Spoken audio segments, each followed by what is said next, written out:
आषाढी एकादशी पासूनच चातुर्मासाला सुरुवात होते। चातुर्मासामध्ये वेगवेगळी व्रतवैकल्य केली जातात, बरेचसे नियम सुद्धा पाळले जातात। त्या सर्वांची सुरुवात या आषाढी एकादशी पासूनच केली जाते। चातुर्मासामध्ये कोणकोणती व्रतवैकल्य करावीत, त्याचं उद्यापन कसं आणि कधी करावं, याचबरोबर कोणते नियम चातुर्मासामध्ये पाळले जातात, कोणती शुभ कार्य चातुर्मासामध्ये करू नयेत, ही संपूर्ण माहिती असलेले व्हिडिओ आपलं चॅनल प्रांजली जोशीवर अपलोड झालेले आहेत, नक्कीच बघू शकता। यंदा 2025 मध्ये 6 जुलै रविवारी आषाढी एकादशी आलेली आहे। आषाढी एकादशीच्या निमित्ताने मंदिरामध्ये जाऊन तर विठ्ठल रुक्मिणीचं दर्शन आपल्याला घ्यायचंच आहे, पण त्याचबरोबर या दिवशी घरच्या घरी अतिशय साध्या सोप्या पद्धतीने विठू माऊलीची पूजा सुद्धा आपल्याला करायची आहे। तुमच्या देवघरामध्ये विठ्ठल रुक्मिणीची मूर्ती असेल तर एखादा चौरंग किंवा पाट मांडावा, त्यावर पिवळं वस्त्र अंथरावं किंवा पांढरं वस्त्र अंथरावं। विठ्ठल रुक्मिणीची मूर्ती नसेल तर तुमच्याकडे बालाजीची मूर्ती असेल, विष्णू भगवानांची मूर्ती असेल, त्याचं सुद्धा तुम्ही पूजन करू शकता।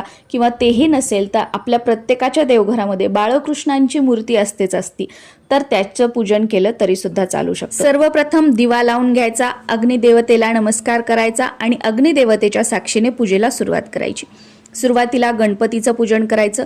गणपतीची मूर्ती किंवा गणपती स्वरूप एक सुपारी तामणामध्ये घ्यायची, त्यावर अभिषेक करायचा। स्वच्छ पुसून 2 विड्याची पानं घ्यायची, त्यावर थोडेसे तांदूळ आणि त्यावर गणपतीच्या मूर्तीची स्थापना करायची। आता तुमच्याकडे विड्याची पानं उपलब्ध नसतील तर एखादं ताम्हण वगैरे छोटंसं काही असेल तर त्यावर तुम्ही गणपतीची मूर्ती ठेवली तरी सुद्धा चालेल, किंवा साधी तांदूळाची रास टाका, त्यावर हळद कुंकू आणि त्यावर गणपतीची मूर्ती ठेवायची। त्यानंतर तुमच्याकडे विठ्ठल रुक्मिणीची मूर्ती असेल तर त्यावर अभिषेक करून घ्यायचा। 3 असेल तर बालाजीच्या मूर्तीवर, 3 असेल तर विष्णूंच्या मूर्तीवर किंवा बाळकृष्णांच्या मूर्तीवर अभिषेक करायचा। अभिषेक करताना सुरुवातीला स्वच्छ पाण्याने, त्यानंतर दुधाने किंवा पंचामृताने आणि परत स्वच्छ पाण्याने।